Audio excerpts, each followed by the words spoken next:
artists, publishers, could discuss things that they had been thinking about, and they had didn't necessarily have a venue to converse about in. Something, therefore, which was a space different from the literary festival, where the conversations were directed by the publication of a book by an author. So usually authors attend literary festivals, or in fact do things in order to publicize their latest book. Whenever they come into the public domain to talk about something. So let's say they're talking about World War II. This is because they've written a book about World War II and it's just come out. And so which kind of course, enforces a celebratory air around these discussions. And that celebratory air it becomes more and more of a tyranny. And I was wondering if some kind of space might be created outside of that tyranny, where spontaneous discussions seem to be taking place, but they're not actually spontaneous, they're directed by a publication schedule. A kind of air of celebration, an immediate forgetfulness after the moment of the publication and the book going out into the world. That little kind of window in which this kind of simulation of celebration takes place, and then to distinguish it from that, and to distinguish also from the academic conference, where a particular kind of theme or idea or an area of knowledge is talked about, usually because at that point that professionally has gained a kind of centrality. So I won't give you examples of that, but it could be any one of various academic preoccupations that are not so much preoccupations, but opportunities for further professional interchange about the work that one has done in that particular area. As a gathering of people quoting each other and others like themselves. Was there a separate space available? Because and did these two spaces address the things that we as writers, practitioners, academics sometimes think about and talk about amongst our friends, or think about in private, or maybe have not even found a proper way to formulate? And this is how these symposiums in literary activism came into being. And they were also intended to question the way the market has entered and reformulated our thinking. And one of the ways in which it has reformulated our thinking is directly connected to the theme this time, and by which I mean reformulated in the sense that success seems the only natural and viable way to be. That all other ways of being are actually unviable or invisible, and only success equals existence. It doesn't in the old sense equal doing better than others. It just means you exist. So you don't in the ecology of the market, you don't even need to speak about success openly, or propagate it, or champion success, openly. Because if you're being talked about, if you survive, that means you've succeeded. So you don't need to actually further investigate into the conditions of survival. Literary activism was meant to make us more self-reflexive about languages of valuation and thinking that we've inherited, which are now defunct or have been turned inside out. Because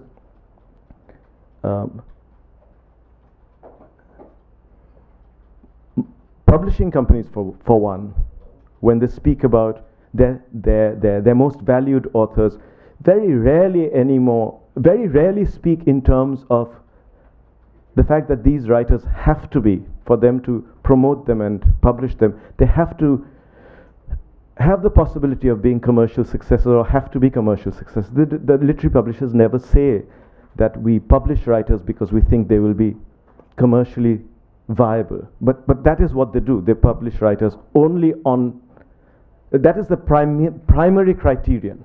Whatever other criteria that editors educated in a different age and with the residues of other kinds of thinking that are now anachronistic might have in them, in the end they cannot publish a writer who is not commercially viable, who will not earn back their advance. But they will never say this. They will speak in terms of literary value. They will always say that we are publishing a great writer or a masterpiece or a, you know, as in the case of Morrissey, the musician, and his autobiography is an example I keep thinking of again. A classic. We are going to publish a classic, which of course inverts the linearity by which usually classics are created.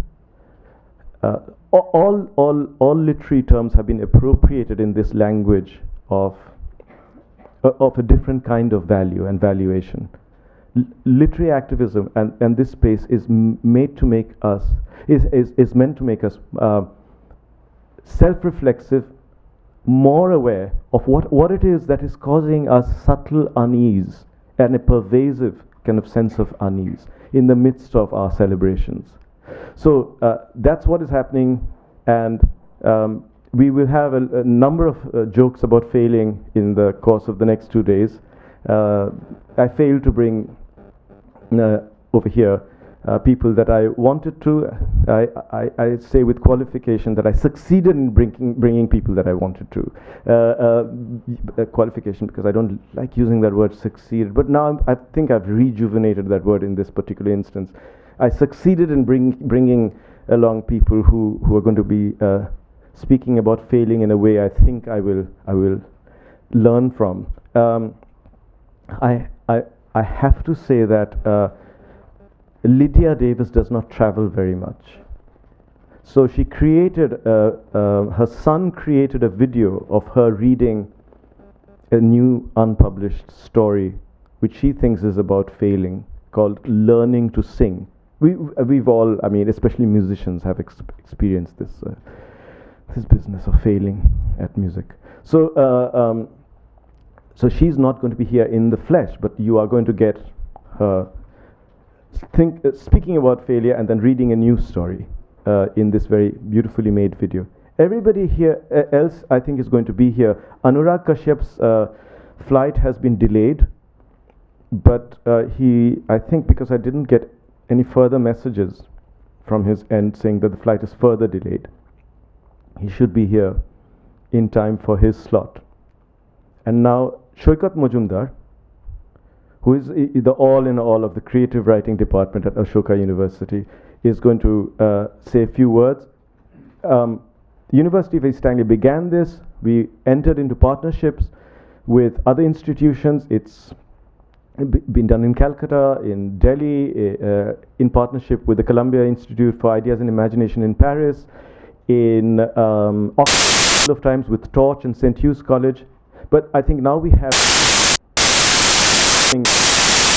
partnership with Ashoka University, where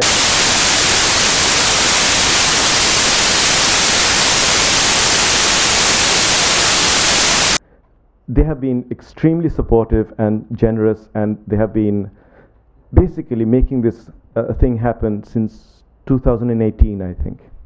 Ashoka.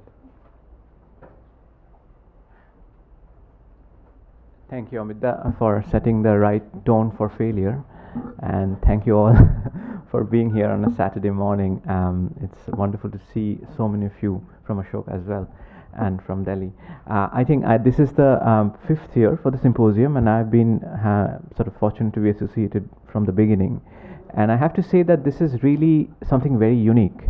I think it's very interesting that it is organized just as the fatal Litfest season is winding down and we are all sort of getting exhausted from our travels, and before the academic calendar starts to pick up speed, it kind of happens in between. I think you've put it quite well, that it's sort of really this in-between space, and I've seen this in-between space evolve for the last 5 years in different locations: Calcutta, Delhi, Oxford, Paris, here.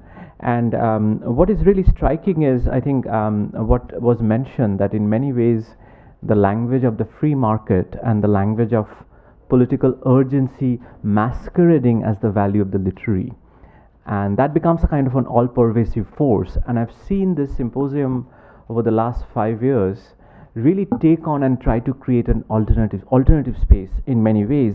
And one of the most significant things they've done is sort of bring out writers who are sort of forgotten out of public memory, or who should be really sort of talked about more, because it's a conversation not just about by writers or academics or publishers, but kind of the spaces which overlap all of them. And I was thinking of the very first symposium where Derek Attridge, the South African and English academic, talked about Zoe Wicombe, a South African mixed race writer who's really should be much better known than say many of her white colleagues, the kind of renown she has written.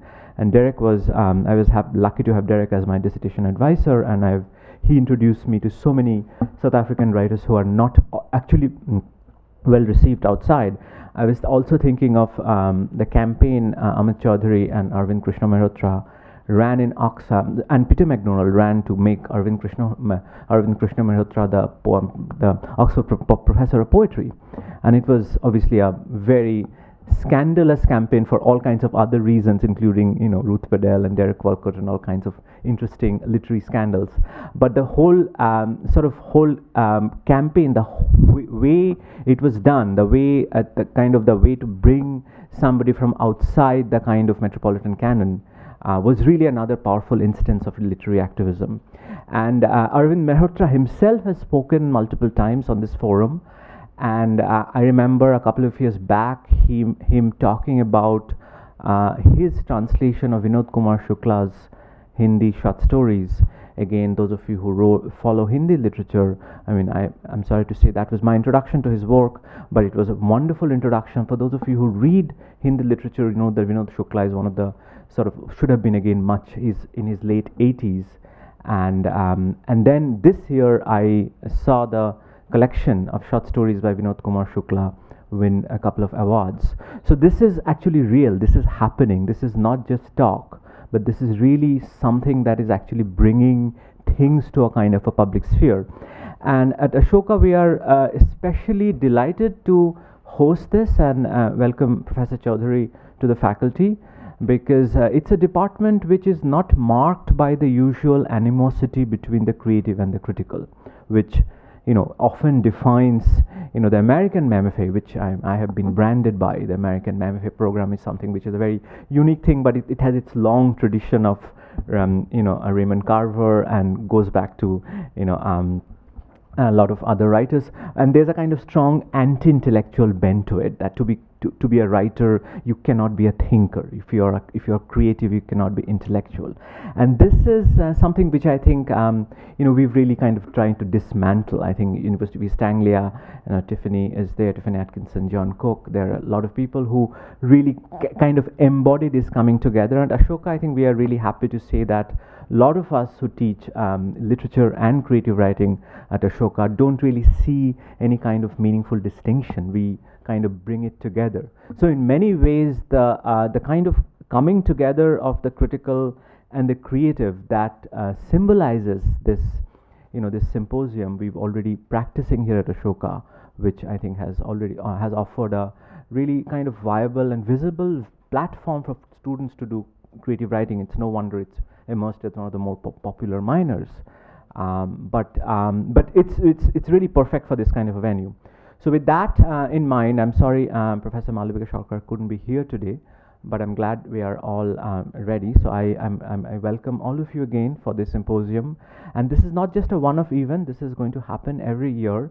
And not just that, this will keep happening at Ashoka, at IIC, under this umbrella of literary activism. We will have a whole lot of events. We do publish the proceeds of the symposium. I think the proceeds from the first symposium has been published by Oxford University Press, and there'll be more forthcoming. So please, I welcome you to be part of this thing, not just this weekend, but on a long-term basis. With that, let's declare this event open. Thank you.